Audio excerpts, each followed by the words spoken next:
কিছুটা ইমপ্রুভ অবশ্যই করেছে। শেখ হাসিনা যে বাংলাদেশের অনেকগুলি গুরুত্বপূর্ণ প্রতিষ্ঠান বা বলতে গেলে প্রায় সবগুলি গুরুত্বপূর্ণ প্রতিষ্ঠানকে ধ্বংস করেছেন এবং প্রতিষ্ঠান ধ্বংস করে নিজে বড় হতে চেয়েছেন, সেটি নিয়ে আমার অন্ততপক্ষে কোনো দ্বিধা বা মানে আমার কোনো দ্বিমত নাই। আপনার এই বক্তব্যের সাথে একমত। খুব খুশি হলাম। এটি আমি বারবার বলতেও চাই।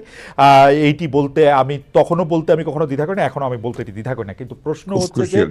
প্রশ্ন হচ্ছে যে মানে প্রতিষ্ঠান ধ্বংস করার ক্ষেত্রে আমি যেগুলি প্রতিষ্ঠান বলি, আমি আরো পরিষ্কার করে বলতে চাই যে বিচার বিভাগ, প্রশাসন, শাসন, সংসদ, প্রেস, মানে যেগুলির ক্ষেত্রে আসলে রাষ্ট্র দাঁড়িয়ে থাকে স্তম্ভ বলে, মানে ওই প্রত্যেকটি প্রতিষ্ঠানের নির্বাচন কমিশন, এগুলি ধ্বংস এই আগের সরকারের আমলে সম্পূর্ণভাবে মানে ধ্বংসপ্রাপ্ত হয়েছে, যে মানে বাংলাদেশ ব্যাংক। জি, জি।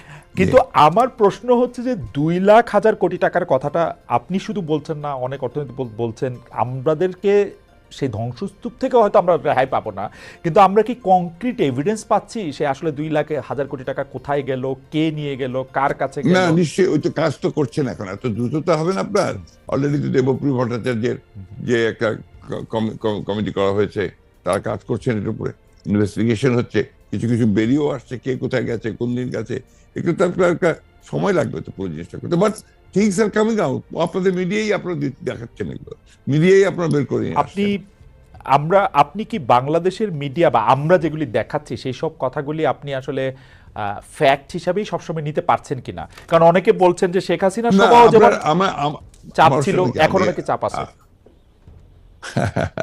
কোনো চাপ নেই, এগুলো ভুল কথা। যারা এগুলো বলে তারা আপনার নিজেকে নিজের দায় এড়ানোর জন্য বলে। আমি যতটুকু লক্ষ্য করি, আমি যখন আপনার সাংবাদিক ভাইদের সঙ্গে কথা বলি, আমি তো দেখি যে তাদের উপরে কোনো চাপ নেই, কোনো চাপ।